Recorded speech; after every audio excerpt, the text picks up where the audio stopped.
Dios los bendiga, mis hermanos. Seguimos en nuestro estudio, Romanos capítulo 12. Gracias. Vamos a leer los primeros 10 versículos. Colóquese en pie. Es el himno nacional de la iglesia, la palabra del Señor. Cuando la leemos, nos levantamos en reverencia a la santa palabra del Señor. Dice la escritura en Romanos capítulo 12, versículo 1: Así que, hermanos, os ruego por las misericordias de Dios que presentéis vuestros cuerpos en sacrificio vivo, santo, agradable a Dios, que es vuestro culto racional. Ustedes el siguiente versículo.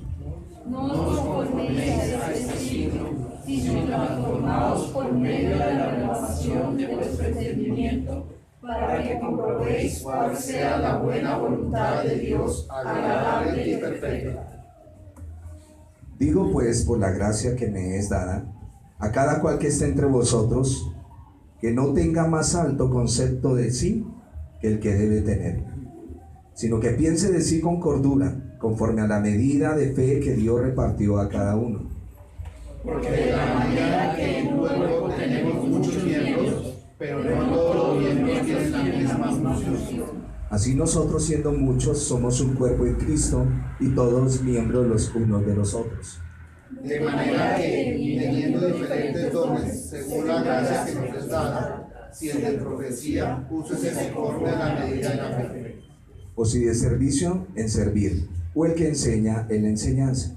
El que exhorta en la exhortación, el que reparte con liberalidad, el que preside con solicitud, el que hace misericordia con alegría.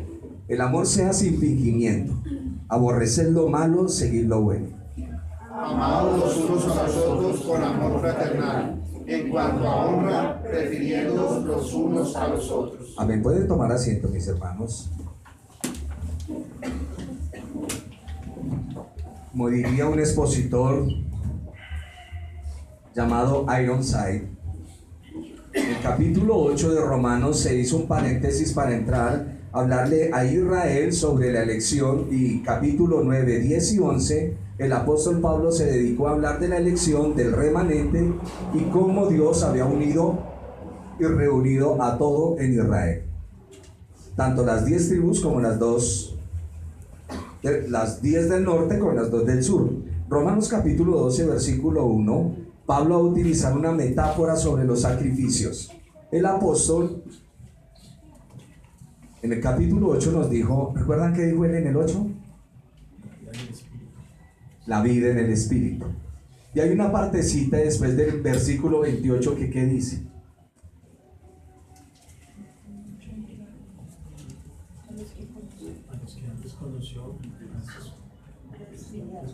A los que antes conoció, a estos también los llamó y los santificó. Y ahí en esa parte es donde el apóstol hace el paréntesis, y aquí entra que debido a esas misericordias, dice: así que, hermanos, os ruego por las misericordias de Dios que presentéis vuestros cuerpos en sacrificio vivo, santo, agradable a Dios, que es vuestro culto racional.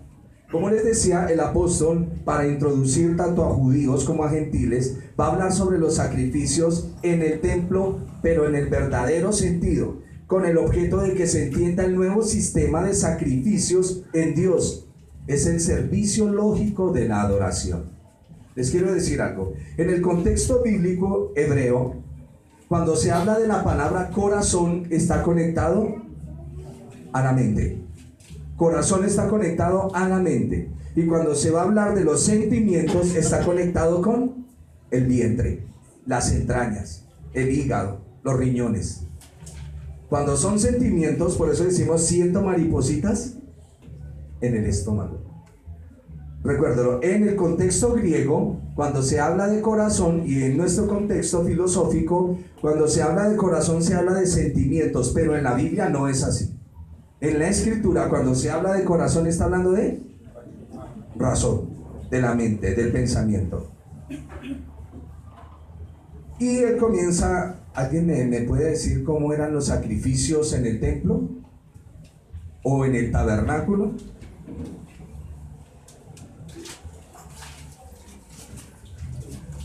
¿Cómo empezaba el asunto?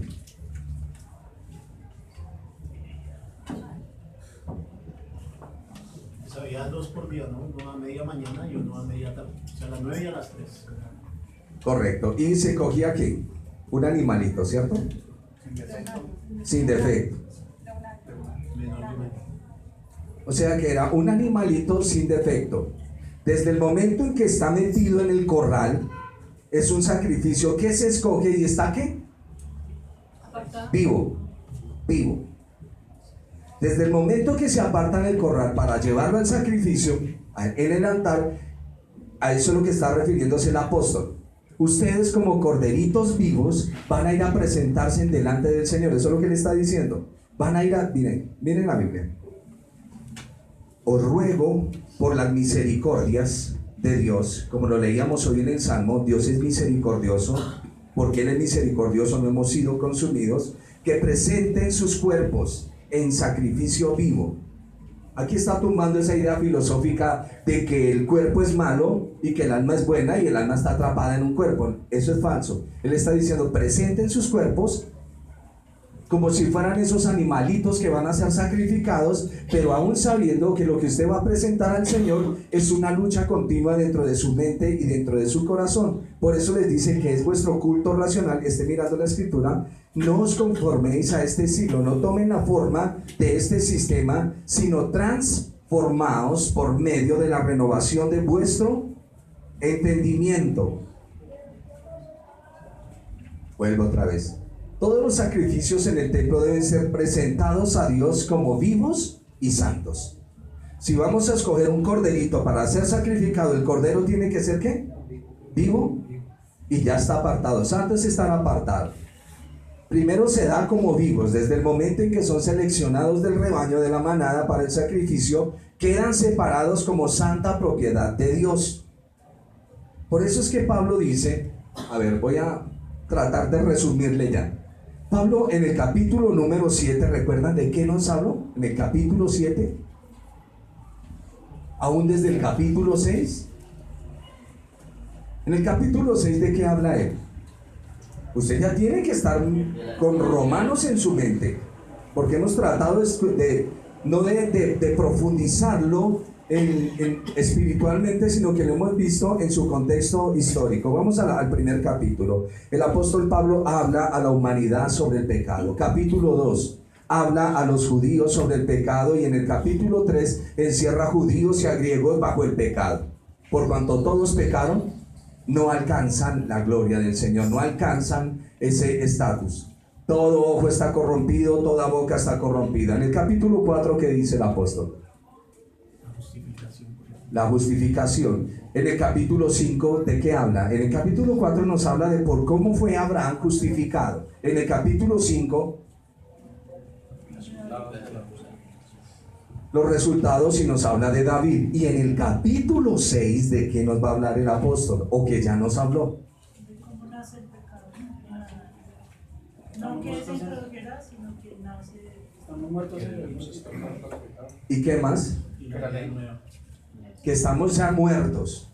Ya estamos muertos para el pecado y estamos vivos para Dios. Capítulo 6 de Romanos, que toda la iglesia en general utiliza para el bautismo, lo que está hablando es que nosotros ya fuimos sepultados con Cristo y que hemos sido resucitados con Él.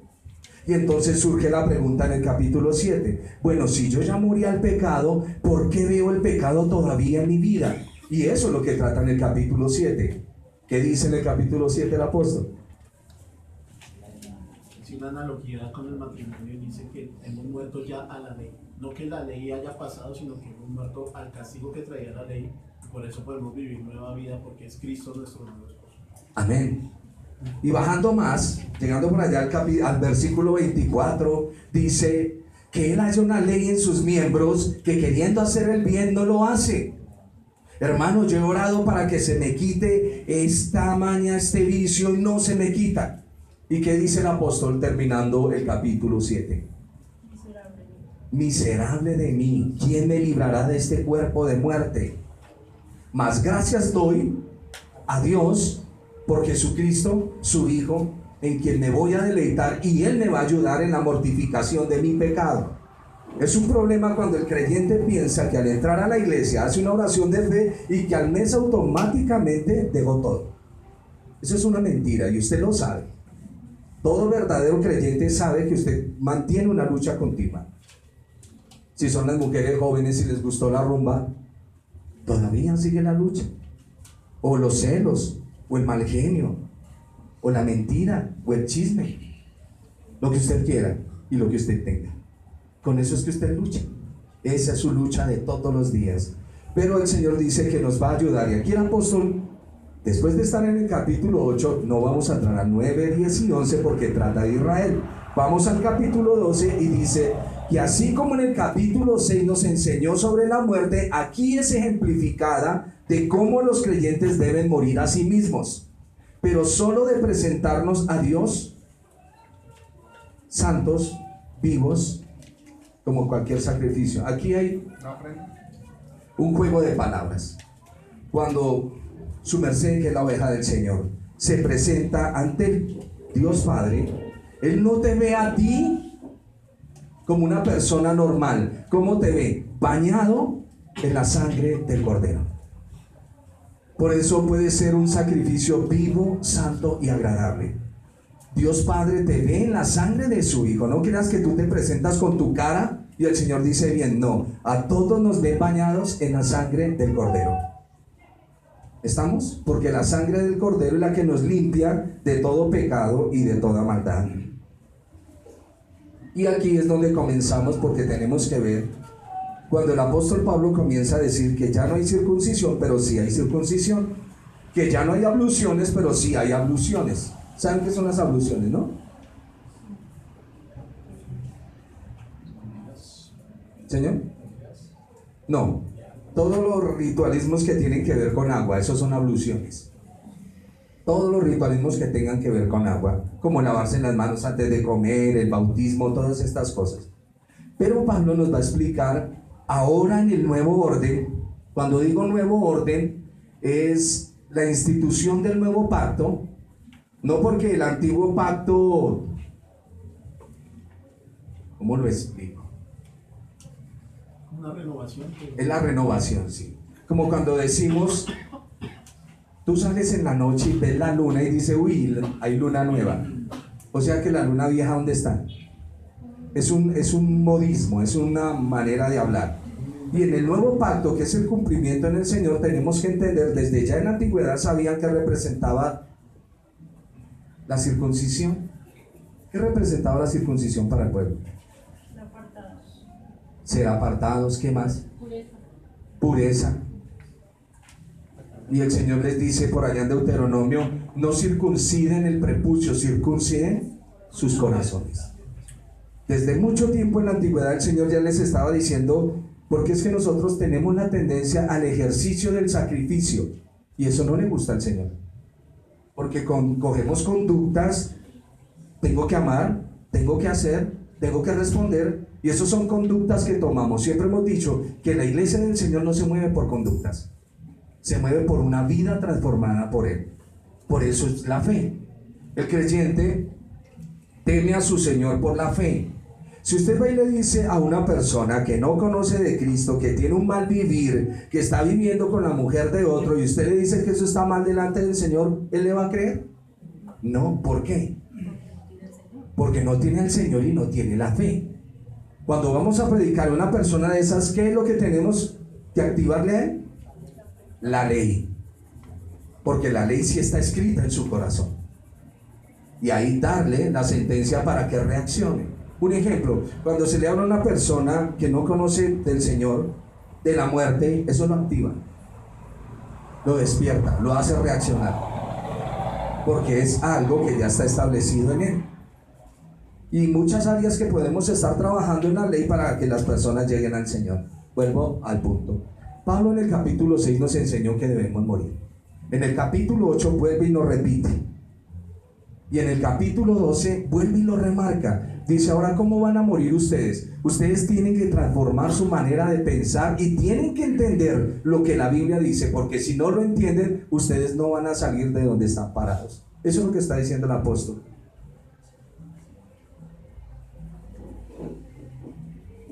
versículo 2. No tomen la forma de este siglo, sino tomen otra forma. Eso es transformar por medio de una renovación. No voy a utilizar ninguna palabra aquí extraña, sino que quiero que miremos el texto. Esa renovación de nuestro entendimiento, cuando hablamos del entendimiento estamos hablando de la mente, y al hablar de la mente estamos hablando del corazón. Recuerden, en términos bíblicos, corazón es la manera de pensar. No es como nosotros relacionamos el corazoncito como en WhatsApp, que significa sentimiento. No, en la Biblia no es eso, es tener claridad en lo que estamos haciendo. La mente es el lugar donde se lleva a cabo la renovación espiritual. Les recomiendo una predicación del pastor Donizetti que habla sobre Romanos 12:2, de la renovación de la mente, para que la escuchen en sus casas. La mente es el lugar donde se lleva a cabo la renovación espiritual. Debes tomar decisiones mentales correctas. Debes tomar decisiones mentales correctas. Somos responsables, dejemos de actuar. Actuemos o dejemos de actuar. Casi siempre sabe cómo actuamos nosotros, por instinto. ¿Se han dado cuenta? ¿O no? La mayoría de los seres humanos somos instintivos. A esa manera de actuar se le llama en la Biblia animal, porque los animales son los únicos que se mueven por instintos. Ellos no razonan. Un perro al atravesar la décima no dice, oiga, ¿será que me coge el carro? No, él no puede pensar. Él se mueve por instinto. Pitan y el perro corre para algún lado. Por eso es que usted ve que los atropellan. Los animales son instintivos. Los animales se mueven por instintos. ¿Estamos? Solo el hombre, el ser humano, es el que es creado con un alma para razonar. Y aunque el Señor muchas veces activa eso, como recuerdan el caso de Balaam,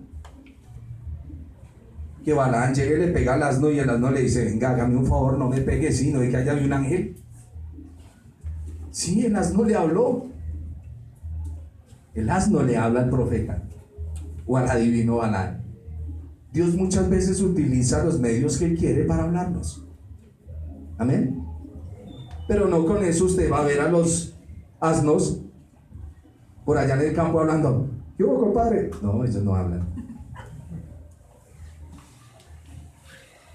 No seamos instintivos. No nos movamos por instintos. Nuestra mente tiene que ser capturada por la palabra de Dios. Bueno, discúlpenme, yo tengo la Biblia. Eso, préstenme esa gracia. Lo hemos dicho, la Biblia es la mente de Dios. Y cuando el apóstol escribe, dice, tenemos la mente de Cristo. Por lo tanto, debo hacer que estas palabras que están escritas en este libro lleguen a mi mente, para que yo pueda entender qué es lo que el Señor quiere, como está diciendo en el texto, para que comprobéis cuál sea la buena voluntad de Dios, que es agradable y perfecta. Y sigue diciendo el versículo 3, digo pues por la gracia que me es dada. ¿Qué es la gracia? Un regalo inmerecido. Nosotros tenemos la tendencia a pensar que los regalos son merecidos, ¿cierto? Me dan regalo el día de mis cumpleaños, entonces me lo merezco porque estoy cumpliendo años. Por eso hay veces no entendemos qué es un regalo inmerecido. Regalo inmerecido es que me porté mal, muy mal, y me dan un regalo. Y entonces llamo a esa persona que me da el regalo alcahueta. No, me están enseñando algo. Y la Biblia enseña eso. Los regalos inmerecidos, no merecemos nada. Dios es el único que da regalos sin merecerlo. Y dice, lo que dice el apóstol, póngale que vaya a la lectura. Digo pues por la gracia que me es dada. O sea que a Pablo le dieron algo que no se merece. ¿Qué fue la gracia que le dieron? Llamarlo apóstol de los gentiles. A cada cual que está entre vosotros, ¿qué lío? Todo esto de aquí para allá sí va a ser solo practicidad en nuestra vida. Y quiero que piense usted eso. ¿Su merced tiene más alto concepto de sí que el que debe tener? ¿Su merced se cree más importante que el otro que está a su lado? Sencillamente porque su ropita dice Dior o Armani o porque Carolina Herrera, ¿sí? Esos somos nosotros. Es que yo llevo 40 años de evangelio y ¿qué tanto conocimiento de Dios tienes en tu cabeza para que puedas amar, para que puedas servir a los demás, para que puedas ayudar? ¿Por qué necesariamente me tienen que decir haga algo si yo sé que lo tengo que hacer? Pero entonces viene el alto concepto. Es que me quieren coger de. Eso es un alto concepto. Eso es un alto concepto. Y la Biblia dice, no tengas más alto concepto que el que debes tener. Vamos otra vez a la escritura porque quiero que se frote este colirio en sus ojos y en su mente. Por la gracia que me es dada, dice el apóstol, la gracia de ser apóstol, a cada cual que está entre vosotros, que no tenga más alto concepto de sí que el que debe tener, sino piense de sí con cordura, conforme a la medida de fe que Dios repartió a cada uno. ¿Entienden el texto? Sí, claro. La fe que tú tienes, la conseguiste ¿por qué? Por gracia. El don que está en tu vida, ¿cómo lo conseguiste? Por gracia. Todo lo que tienes es por gracia. Aún la enfermedad que cargas en tu cuerpo, ¿la adquiriste? Por gracia. Es una bendición. Dicen que Pablo o Saulo, cuando iba de camino, tuvo ese resplandor, entonces él quedó enfermo de sus ojos. Y dice que le caían grandes escamas de sus ojos. Y hablando en 2 Corintios capítulo 12, dice que él rogó al Señor que le quitara el mal que tenía, esa aflicción. Y el Señor, ¿qué le dijo? Hijo, bástate en mi gracia, que mi poder se perfecciona en la debilidad del hombre. Y Pablo dice, por eso de buena gana me gloriaré en mis debilidades. Esas enfermedades que tienes, ¿Dios está ajeno a eso? Para nada. Él sabe cuando te duele la cabecita, cuando te duele el cuerpo, cuando te sale la llaguita. Él sabe lo que está pasando en tu vida. ¿Y eso para qué es? ¿Para conducirnos a qué? A humillarnos, a mayor confianza, a establecer confianza en Él. A mí los hermanos son muy queridos, me dicen, hermano, vaya al médico. No, yo voy y tengo el colesterol alto, triglicéridos, me van a decir todo. Prefiero seguir en las manos del médico. En el momento que él me llame, me tengo que ir. En el momento que me llame, me tengo que ir. No hay médico parado sobre la tierra que preserve mi vida. Ahora, con esto no le estoy diciendo que no vayan al médico. ¿Entienden? Cada uno en la medida de lo que usted cree en su Señor. Cada uno en la medida. Si a uno le dieron una medida alta, una medida baja, a mí me la dieron bajita, pero prefiero tenerla ahí. Y es importante. Es importante. Por eso deja tu quejadera y órale al Señor. Bueno, está bien, hay momentos en que duele mucho, quéjate, pero no te quejes tanto. Quéjate ante el Señor, que Él sí te ayuda. Él conoce cada parte de tu cuerpo, cada parte. La Biblia dice, escribiendo por allá el salmista, mi embrión vieron tus ojos, tras de que mi mamá y mi papá por allá escondidos me hicieron, su merced estaba mirando lo que ellos estaban haciendo y tú me diste la vida. ¿Nos conoce o no nos conoce el Señor? Claro que nos conoce. Y aquí Pablo en el versículo 3 está hablando de que la gracia nos tiene que llevar. Aquí se les ha reiterado muchísimas veces. El título de liderazgo en la iglesia es solo un título. ¿Me oyeron? Como para que lo conozcan. Pero eso no es para subirnos. ¿Subirnos a dónde? ¿A dónde? Si se ha dado cuenta que cuando su merced se sube, el Señor es tan precioso que lo baja. Ah, muy subidito, nene, bájate. Ah. ¿Entendiste? Un poquito. El Señor sabe que todos los días nos queremos subir en nuestro orgullo, en nuestra altivez, en nuestra jactancia. Algo que aprendí del Señor mucho es que Él camina por entre el pueblo. Y si no abre la boca, muchas veces no lo detectan quién es. ¿Recuerdan cuando fueron a apresarlo allá en el Getsemaní? Obvio que iban unos alguaciles y otras personas, pero el Señor, y la profecía que dice de él es que él sería como la caña cascada y el pábilo que humea, que él no se haría conocer por las calles como el gran Mesías, sino que todo el mundo lo vería normal.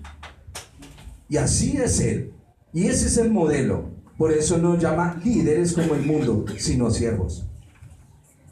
Y eso lo tenemos que aprender acá. Usted puede ser el hombre más ungido, la mujer más ungida, pero ¿qué tiene que ser? Siervo.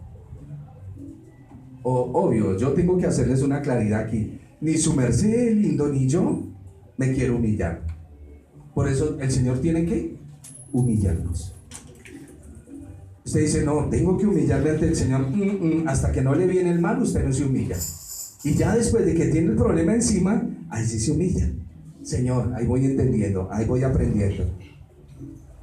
Cuando habla de la medida de fe es para decirnos que no debemos pensar que somos mejores que otras personas.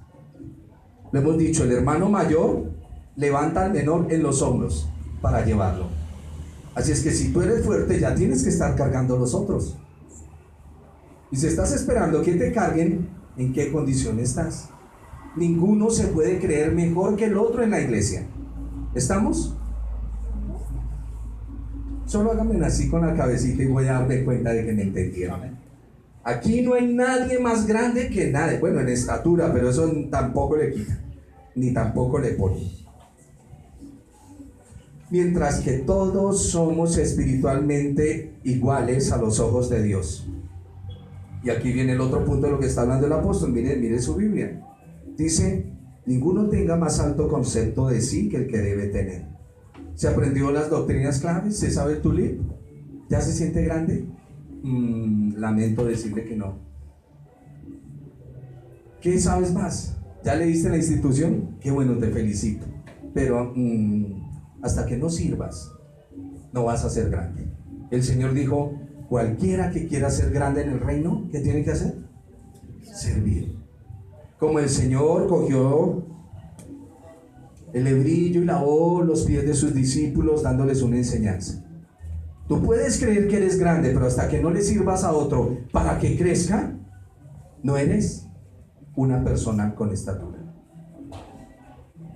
¿Tú sabes lo que es soportar? He visto una propaganda por ahí de X producto que habla de una recién madre que nace y no sabe, nace su bebé y no sabe cómo criarlo, no sabe cómo darle. Los que son padres saben cómo levantar a los chiquitines. Se les puso la ropita y a los 10 minutos ya están vueltos una nada.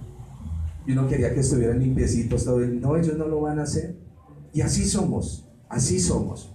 ¿Te has dado cuenta que vienes y el Señor en su misericordia nos limpia y salimos? Y más nos demoramos en salir que nuestra mente comenzara a ensuciarse con pensamientos.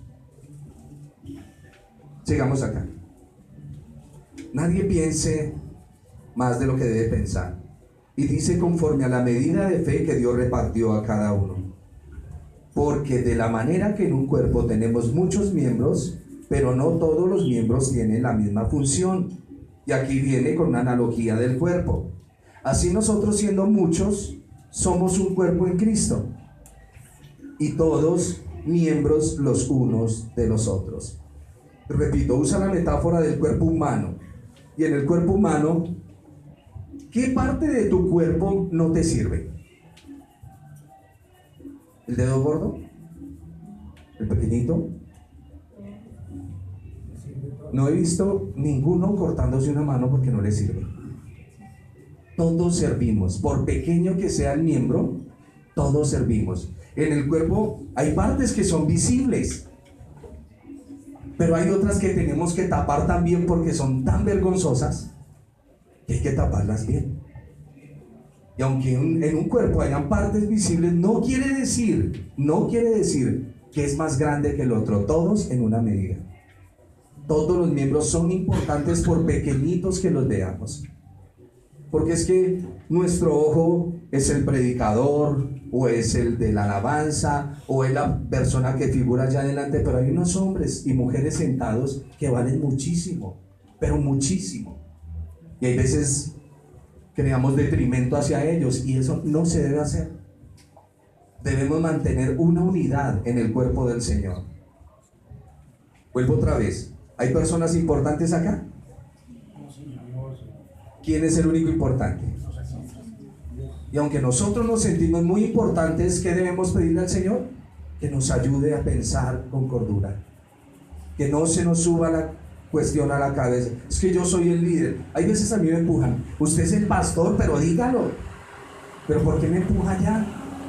¿Por qué me empuja allá? Déjenme vivir tranquilo. Hace muchos años aprendí de un pastor llamado Chuck Swindoll, en un libro que se llama El despertar de la gracia, algo que dice: disentir con gracia. No obligues a nadie a hacer algo. Sencillamente, dale razones para que él los haga. Como antes nos decían, no también es una respuesta, pero hay que explicarle a las personas el porqué del no. Porque no, sencillamente no. O cuando uno le decía a los hijos, ¿qué parte del no fue la que no entendió? Pero no, es explicar a las personas, es motivar a que hagan, no es imponerle la carga. Creo que ustedes ya lo saben acá. Y ese es el verdadero liderazgo en el Señor. Utilizo la palabra liderazgo, que es del mundo, pero es el verdadero servicio en el Señor. Usted sabe que tiene que hacer las cosas por convicción y amor. Por convicción y amor, no por imposición. Cualquier cargo que el Señor te dé, el Señor te lo cobra. ¿Estamos? Líder de hombres, te cobran. Líder de mujeres, te lo cobran. Esto no es ningún juego. Líder de los sábados, te cobran esas ovejas. Y así los que están de una u otra manera trabajando, el de la alabanza, te cobran. Si no levanta buenos siervos, si no los lleva a la presencia, todo lo cobra. El Señor todo lo cobra. Y si no, denle una leída en la aquí donde el Señor dice: ¿hay alguien que abra mi templo en balde? ¿Limpiará alguno una silla sin que yo lo recompense? ¿Por qué se acostumbraron a traerme lo cojo, lo tuerto, lo vil? Y el pueblo llegó a tal estado que cuando iban a ofrecer sacrificios, ya no importa, échese cojo, una oveja coja, otra tuerta. Eso dice el Señor en Malaquías, y eso no es correcto. Somos un cuerpo, según lo que está diciendo el apóstol Pablo acá, de manera que teniendo diferentes dones, según la gracia, hoy como que vamos a terminar muy temprano, de manera que teniendo diferentes dones, según la gracia que nos es dada, los dones son un ¿qué? Regalo. Por eso, si tú quieres algo, pídele al Señor. Pero Él no te lo va a dar porque tú lo pides, sino porque es la voluntad del Señor de que tú te capacites para las cosas espirituales. La gracia es la naturaleza del obsequio para los creyentes. Así como para Pablo, la gracia que recibió fue la autoridad apostólica, comienza aquí a explicarnos algo. De manera que teniendo diferentes dones, según la gracia que nos es dada, si el de profecía, úsese conforme a la medida de fe.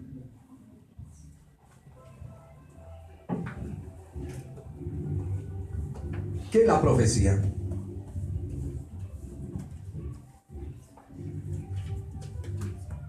¿Qué es la profecía? Hablar de la palabra de Dios a las personas. Sí, señora. ¿Qué más es la profecía? Sí. ¿Qué más es la profecía? No, no es una película de terror de Hollywood. ¿Qué es la profecía en la Biblia? Denunciar el evangelio. Cuando su merced estudia la escritura, tiene que ir a mirar los profetas, qué era lo que hablaban. Esto no es como en algunos lugares que hay escuela de profetas y enseñan a los hermanos a ser profetas. Y el profeta tiene que tener un llamamiento, dado que la profecía, mire que aquí la profecía y la enseñanza se dividen. Miren lo que dice.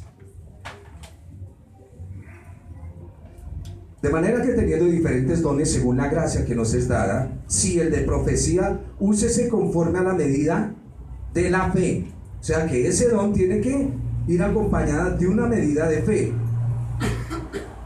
O si el servicio, el servir, el que enseña en la enseñanza. Dado que la profecía y la enseñanza se enumeran como dos dones separados, los profetas del Antiguo Testamento generalmente estaban directamente vinculados ¿con quiénes? Natán, ¿con quién? Con los reyes, con los gobiernos. Y escucharon directamente de Dios y entregaron sus oráculos a los reyes de Israel. A menudo se les dio la capacidad de ver, o mejor, se les dio información sobre el futuro. Ningún hombre de estos veía el futuro, solo lo hablaba, lo expresaba. Porque ellos nunca pudieron ver quién era el Mesías. ¿Recuerdan lo que dice Pedro? Que los hombres antiguos de Dios diligentemente indagaron qué persona y qué tiempo decía. Ellos siempre tenían sus ojos puestos en la Escritura. A ver, comencemos. Un ejemplo, cuando sale Elías Tisbita. Elías Tisbita era un hombre que estaba acostumbrado a leer Génesis, Éxodo, Levítico, Números, Deuteronomio, o llamado Torá. Elías leyó allá en Deuteronomio que decía: el día que el pueblo no quiera obedecer al Señor, orarán y cerraré los cielos y no lloverá. Él no fue que se lo inventó, él fue y leyó. Y entonces dice: Señor, tu pueblo se ha descarriado, oro hoy para que se cierre el cielo por 3 años y medio y no llueva. Eso no fue que él se lo inventó, él lo leyó en la Escritura. Toda profecía de los profetas salió de la Biblia. Y así, el primer paso, vamos a decirlo, Elías. Luego viene Eliseo. Eliseo mira el trasfondo de Elías y mira el trasfondo de los otros que hubieron y se pega a la Escritura. Y así es como viene avanzando la palabra por medio de los reyes y los profetas. Por eso es que cuando estudiamos el libro de Daniel, vimos cómo Daniel abre los libros de Jeremías y comienza a mirar qué tiempo era el que el Señor tenía destinado para el cautiverio de las tribus del sur. ¿Lo recuerdan? Su merced viene a la iglesia a oír Biblia, a aprender Biblia y a conocer a su Dios. Y a medida que usted escudriña la Escritura y oye la palabra de Dios, Dios comienza a entregar a su pueblo sanidad, libertad, bendición, porque su mente viene a ser entrenada. Basta ya del modelo donde nosotros entrábamos, nos regocijábamos cantando: fuera espíritus, vas con la bendición. Pero ¿dónde está la bendición? ¿Dónde está la vida y la muerte? ¿En dónde? En la palabra. Está ahí, por eso tenemos que estar atentos. ¿Recuerdan los creyentes de Berea qué hacían? Indagaban en las Escrituras, y lo que decía el apóstol tenía una confirmación más clara y más profunda, no porque quisieran analizar al apóstol, sino porque querían ratificar que lo que él estaba diciendo los llenaba de fe. Usted tiene que ser una persona del libro, no que ande con el libro debajo del brazo,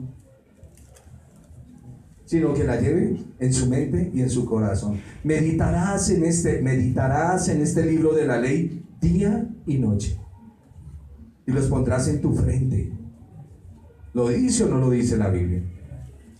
Es importante que entendamos. Entonces sigamos. A menudo se les dio la capacidad de ver el futuro, se les dio información sobre el futuro a los profetas.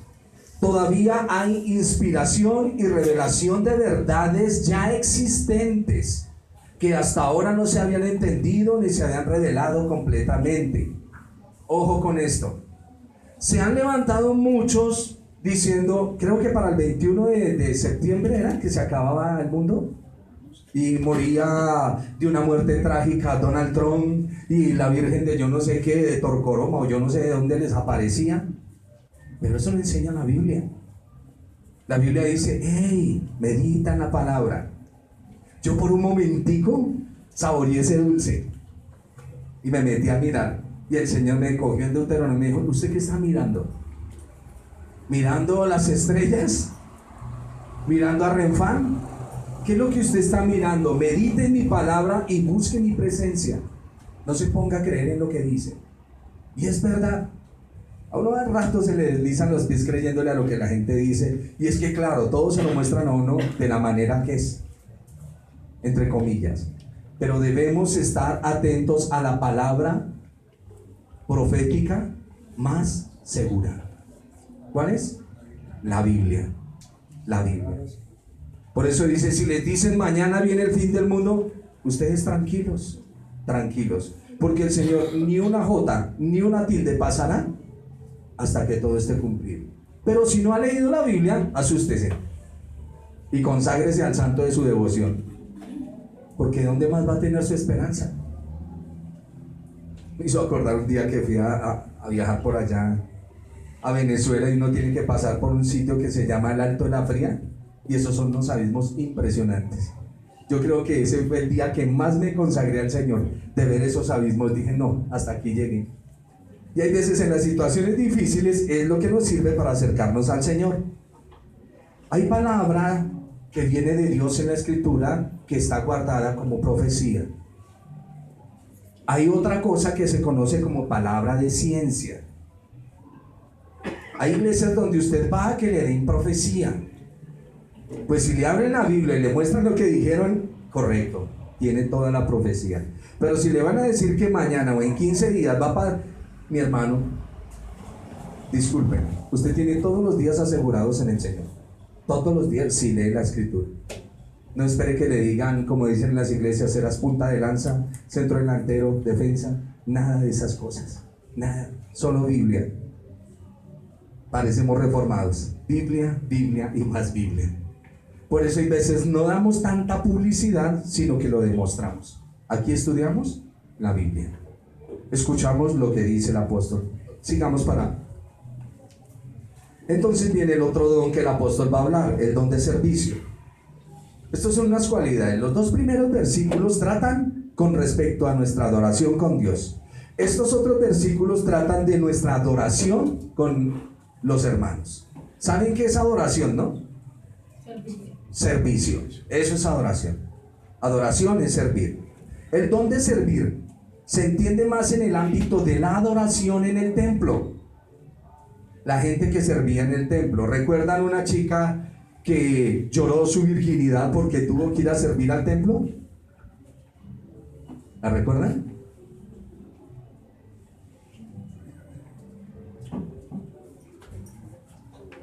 Era una chica joven, virgen. Y ella le dijo a su papi, ¿cómo se llama el papá? Es uno de los jueces de la Biblia. Muy bien, todos en coro. Jefté va a la batalla y dice, Señor, la primera persona que salga, te la ofrezco para ti. Cuando la niña vio que su papá venía, se alegró y saltó. Y él le dice, hija, qué dolor me has causado hoy en el corazón. Tengo que entregarte a mi Señor. Obvio, no la iba a matar, sino la entregaba al servicio del tabernáculo. Y hay muchas mujeres que sirven allá. Y ella dijo, Padre, déjame un mes ir a llorar mi virginidad, porque si me dedicaste al Señor, me toca servirle al Señor. De ahí no nacen las monjas, pero era un servicio que hacían para el templo. Y dice que después cogió una costumbre en Israel de ir a llorar la virginidad. Fue una costumbre que tomaron. El don de servir se entiende más en el ámbito de la adoración en el templo. El don de servir no son buenas obras, no es usted ir a lavarle las ventanas al viejito que no se puede mover. No, eso no es el don de servir en la iglesia. El don de servir tiene que ver con el mobiliario del templo. Eso es lo que el apóstol está diciendo. Este servicio incluirá cosas como la oración, la enseñanza de la ley, hacer contribuciones financieras al templo o a la sinagoga, hacer todo generosamente sin buscar compensación. Entonces el servicio se entiende completamente en el sentido religioso, aquí lo que usted está viendo, y no en el sentido humanitario, porque ahorita ya vamos a ver dónde cambia lo otro. Dice, el que exhorta, versículo 8, en la exhortación.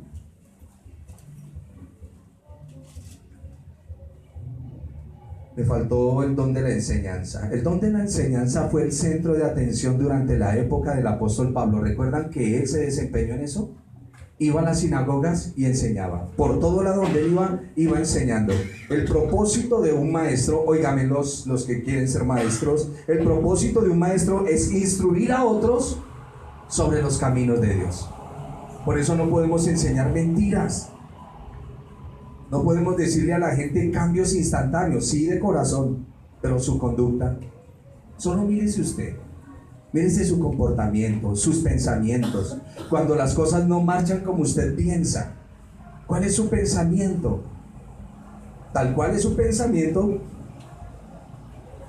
así es usted y así soy yo. Ahora sí vamos al verso 8, el que exhorta con la exhortación o en la exhortación. La exhortación tiene que ver con un término llamado consejería. La exhortación es consejería.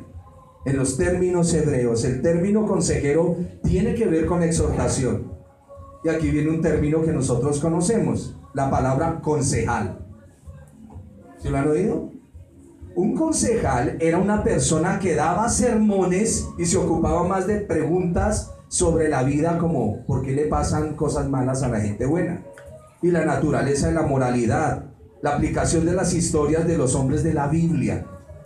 De ahí viene, de la exhortación viene la palabra consejero, o es donde también se deriva la palabra concejal, que para nosotros, en nuestro contexto, concejal es otra cosa, ¿cierto? Es alguien que tiene un curul en el gobierno. Para nosotros es un concejal, pero no es lo que Pablo tiene en mente. El que exhorta, ¿quién es?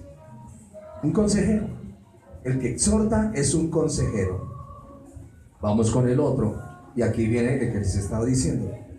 El que reparte con liberalidad. Si ven que este reparte es muy diferente al dar. El que reparte es el don de dar y es bastante directo. Si bien ciertamente incluye apoyar al templo y a la sinagoga, también tiene que ver con el servicio hospitalario a los extraños. Me ha costado y me cuesta en el corazón, pero tengo que someterme a la Biblia cuando escucho que extranjeros están ocupando puestos que le corresponden a mis hermanos. A mis hermanos los de mi nación, ¿no? A los colombianos. Con ese éxodo tan terrible de venezolanos que ha llegado, el Señor que ya le dijo, ¿qué he dicho del extranjero? Y me golpea el Señor con eso. ¿Pero qué tengo que hacer? Obedecer. Ya no me salen esas palabras contra esas personas, porque Él me ha dicho, porque recuerda que tus antepasados extranjeros fueron en la tierra de Egipto. Y es importante que lo entendamos. Al extranjero hay que ayudarlo, a la viuda hay que protegerla, y al huérfano hay que cuidarlo. Eso enseña la Biblia para la iglesia. Eso enseña la Biblia para la iglesia. Así es que este don de dar tiene que ver con hospitalario, darle a los extraños. De todas maneras, en Israel era una costumbre social. En Israel le daban a las viudas, es acá donde no. En Israel cuidaban al huérfano. ¿Recuerdan que dice el Señor que los fariseos iban a la casa de las viudas y qué hacían? Hacían largas oraciones, pero con un objetivo, con pretextos. Pero iban. Nosotros no cuidamos de las viudas. Obvio que no vamos con esos móviles de la mente del fariseo. Sigamos. El que reparte con liberalidad, el que preside con solicitud. Presidir es lo que conocemos como el liderazgo o el don del liderazgo. Y ese don era una tarea que recayó en los ancianos de Israel. Los ancianos en esa época también eran conocidos como supervisores. Eso es el que preside. En el versículo 9, y ya termino con esto, dice, el que hace misericordia con alegría. Recuerde que el apóstol inició nuestro capítulo diciéndonos que debo transformar mi mente, debo mirar al Señor y aprender de Él, porque si no aprendo de Él, jamás aprenderé nada. Pero que no son espejismos de mi mente, sino que tengo que mirar la perfecta ley del Señor para poder entender cómo es. El Señor dice que entre nosotros no puede haber robo. El Señor dice que si nos hacemos algún favor, debemos corresponder con el favor que nos hicieron. El Señor no dice, tú sacas prestado y te haces el loco y luego dices, gloria a Dios, fue bendición de Jehová. No, dice, si tú sacas prestado, pague. Eso es de la iglesia. Si tú prestas a tu hermano, no le cobres intereses altísimos. Eso enseña la Biblia. Hay otros que trabajan en su gota a gota, que espero que ningún creyente lo haga, porque eso es una usura al 20. Sí, es cierto. Pero el que trabaja como agiotista, pues él tiene que ganar dinero. Pero dice que sus sumas no sean elevadas. Oigan eso, es cierto. Porque el Señor sabe que es el medio con que tú trabajas y ganas. Y es importante que nosotros aprendamos eso. Aprendamos el orden. Que si yo vendo algo, no le tengo que sacar la quinta, el 500%. No. Debo mirar a mi hermano, bendecirlo y ayudarlo. ¿Dónde está eso? Deuteronomio. ¿Qué capítulo? Del 1 al 32. Pueden buscarlo ahí lo encuentran. Del capítulo 1 al capítulo 32 va a encontrar unas cosas excelentes, hermosas, que traen bendición a nuestra vida. Por eso hizo, sigamos para que me entienda. Verso 9.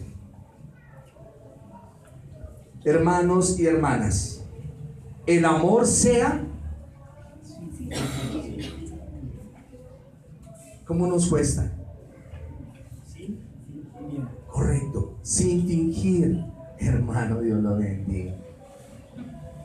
Sí, en serio. El hermano llevaba 6 meses y me dijo, hermano, lo habíamos estado extrañando. ¿Cuándo? Ni una llamada le dio. Ni una llamada le dio. El amor sea sin fingimiento. Hermano, qué pena. Nunca lo llamé, perdóneme. Eso es una actitud más clara. ¿Sí se ha dado cuenta que cuando los hermanos fallan? Porque aprendimos el código. ¡Ay! Tanto tiempo nos había hecho falta. ¡Qué mentira! El amor sea entre ustedes sin fingimiento, sin fingir. ¿Cómo tiene que ser el amor entre nosotros? Sin fingimiento. Que usted sienta en su corazón verdaderamente amor por sus hermanos. Amor. Y el amor, como es en la Biblia, es con un razonamiento claro de que tengo que ayudarlo y después el Señor me dará las maripositas para sentirlo. Es que digo de las maripositas cuando uno está enamorado, siente por allá que le da un vacío. Bueno, a mí me daba eso, no sé a ustedes, porque podemos ser organismos diferentes, pero a mí me da ese nerviosismo acá en el estómago. Por eso digo del amor y me toco el estómago. Yo tengo un amor muy grande. Sigamos. El amor sea sin fingimiento, aborrecer lo malo. El odio es algo que está en la mente. Óigame, el odio es algo que está en la mente, o sea que tiene que ver con un conocimiento. Por lo tanto, tengo que desmontar ese conocimiento y montar el conocimiento del amor. Tengo que desmontar el odio y montar el amor, porque si no, ¿quién es el perjudicado? Claro. Decían que uno de los castigos en la época de los romanos era tomar un cuerpo de un hombre muerto y amarrárselo a otro a la espalda, y así de la manera que se iba descomponiendo el muerto, comenzaba a descomponerle la carne al otro. Y esa es la figura para la persona que anda con odio en el corazón. Se está descomponiendo usted solo. Suéltese de eso. Por ahí dijo el trovador del mundo, ese muerto no lo cargo yo. Y no cargue eso. No lo cargue, suéltese de eso. Señor, dame corazón para perdonar. Yo sé que es difícil perdonar a los que nos traicionan. ¿Quién dijo que era fácil? ¿Quién dijo? Esto que el apóstol nos está diciendo acá es la repetición del sermón del monte de lo que el Señor ya enseñó. El amor y el odio implican intrínsecamente acciones, comportamiento externo. Y esta puede ser el mayor alejamiento de cómo se piensa en los términos de hoy en día, porque amor y odio lo tenemos en sentimiento. Tengo un sentimiento de odio. No, eso fue un convenio que usted hizo en su mente. Suéltese. Esa persona está tranquila y usted, ¿qué hace odiando? Suéltese de ese. Señor, ayúdame a soltarme. Por eso el Señor dice allá en el Evangelio de Mateo, que quedó escrito, que si alguno viene y te hiere en la mejilla, ¿qué debes hacer?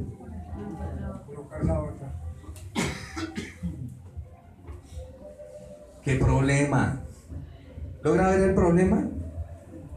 Si viene y te hiere en la mejilla, herir a una persona en la mejilla en el contexto oriental era una deshonra. Es como escupirle el rostro delante de sus seres amados. ¿Y qué hace a esa persona? Se llenaba de tales motivos que si tenían que asesinar la familia de la persona que le golpeó en el rostro, la asesinaba. Y el Señor dijo, cualquiera que te hiera en la mejilla, ponle la otra. ¿Qué es lo que el Señor está diciendo? No dejes que el orgullo te lleve a la ira. Entrega eso. Por eso cada vez que tenemos algo contra alguien, inmediatamente al Señor, Señor, esta persona me hirió y yo no tengo por qué cargarme con. Yo les he contado que un día tuve un problema con un siervo. El siervo me hizo un negocio y me vendió un aparatico dañado. A ver, es como si me fuera a vender un celular y me vendió un dummy. Y yo feliz con mi dummy. Cuando voy y le hago el reclamo, él me dice, ya me gasté la plata. Claro, yo me llené de ira. Y me fui. Y él se fue corriendo y me alcanzó a la cuadra. Y me dijo, hermano James, venga, hermano James, yo sé que le fallé, pero no se vaya así. No se vaya así. Porque después su merced comienza a hablar mal de mí. Y yo no quiero que suceda eso. Mire, esa lección que ese hombre me dio jamás se me olvidará. No me importó que se hubiera cogido la plata, pero la enseñanza me quedó. Y aprendí que cuando tengo un problema con alguien voy y lo soluciono. Lo soluciono, no cargo nada en mi corazón. Venga, pero es que usted pasa la vida como muy relajadito. Sí, Señor. Porque aprendí ciertas normas del Señor. Yo no me voy a cargar con nadie. Y si usted se puso bravo, yo busco la manera en que podamos charlar. Pero lo primero que voy y le digo, Señor, mira que yo también me porté mal. Y su merced no me vaya a entrar en juicio con mi hermano porque yo me porté mal. Y se lo estoy diciendo a su merced y necesito que su merced me ayude con el hermano o la hermana para que eso se suavice. ¿Y qué hace el Señor? Nos suaviza. Pero no ando con eso allá metido. Si usted es de las personitas que le hacen algo y carga rencor en su corazón, mi hermano se está haciendo un mal, se está haciendo un daño, no lo haga. Estas son instrucciones para cada uno. Versículo 9 dice, el amor sea sin fingimiento. Usted ya lo sabe, el Señor se lo acabó de decir. No finja afecto. No finja afecto. Solo délo. El amor es desinteresado, usted solo délo. No espere que le retribuyan, solo dé amor. Está lleno de amor, ¿qué más va a dar usted? Amor. Y hay veces veo las parejitas jovencitas. Yo lo único que le digo, Señor, ayúdalos, porque los veo tan fastidiosos que cómo serán un hogar. Es que son súper fastidiosos. Veo si es la noviecita, tremenda, y si es el novio, peor. Aquí para los jóvenes, saben que nosotros estamos muy empeñados en la publicidad. El muchacho entra a la casa, se sienta en la sala y esa es la publicidad que él vende. Él es juicioso, él no dice nada, él es muy noble. Esa es la publicidad que él vende. Y con la novia, nosotros, los hombres, que somos tenaces. Esos somos cuidadosos, amorosos, quieres esto, quieres lo otro. Pero a la hora de la verdad nunca mostramos quiénes somos. Por eso es que al matrimonio llegamos ya desencantados, porque vendimos una imagen de lo que no somos. Por favor, muéstrese quién es. De verdad, yo lo digo. Noviecitos melcochudos, qué problema. O malacaro, uy, no. Por favor, fíjese bien. Fíjese bien. Fíjese bien en dónde están caminando. Sean sinceros. El amor sea sin fingimiento. Y acabamos de ver una parte del fingimiento. Yo con una novia que a toda hora está enferma, no, mi amor, me toca ahorrar para la droguería. Porque ¿qué más hago? Sí, me toca comprarle la droguería.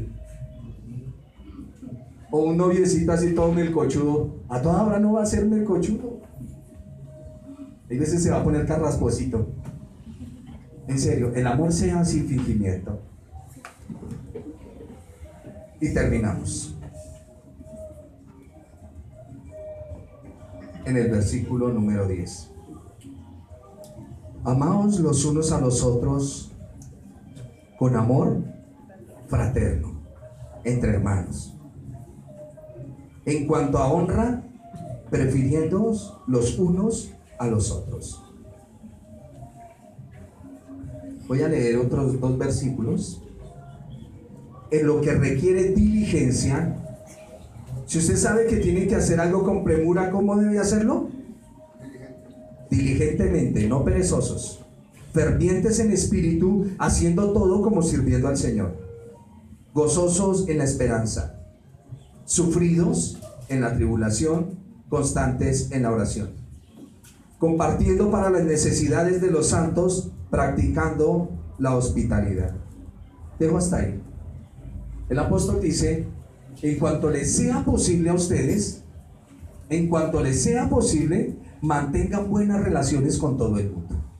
En cuanto les sea posible, porque hay personas muy difíciles de tratar. Pero en cuanto a lo que usted pueda, arregle sus relaciones. ¿Tiene algún problema en su familia? Arregle esa situación. Que peleé con mi hijo, arregle esa situación. Que tengo un raye por allá con alguien, arregle esa situación. Viva tranquilo, ande tranquilo. Voy a los testimonios. Yo era un hombre que tenía una vida bastante oscura. Bastante. Y yo iba y cometía mis cosas que no debía cometer. No en el evangelio, pero suelto. Cuando yo veía que aparecía alguien y golpeaba en la puerta, los nervios me invadían. ¿Por qué? Por mi mala manera de vivir. Si veía que llegaba un policía y golpeaba en la casa, podía bien el policía ir preguntando la dirección, pero yo quedaba así. No tenía paz. ¿Por qué? Por mi mal proceder. Cuando viene la palabra del Señor y dice: hijo, comience a arreglar ya esto, porque quiero que viva tranquilo. Va a tener tribulaciones, no se preocupe, eso es normal. Pero que usted no las busque. Usted no las busque y usted no las ocasione. Y eso es lo que el Señor nos dice en esta mañana. Arregle su situación, arregle su vida y verá que va a vivir más tranquilo. Rejuvenece. Rejuvenece. Hasta aquí llegamos con el capítulo 12 de Romanos. Quedamos en el versículo número 11. Y en la próxima clase seguimos en nuestro estudio. Cierre sus ojitos ahí donde está sentado.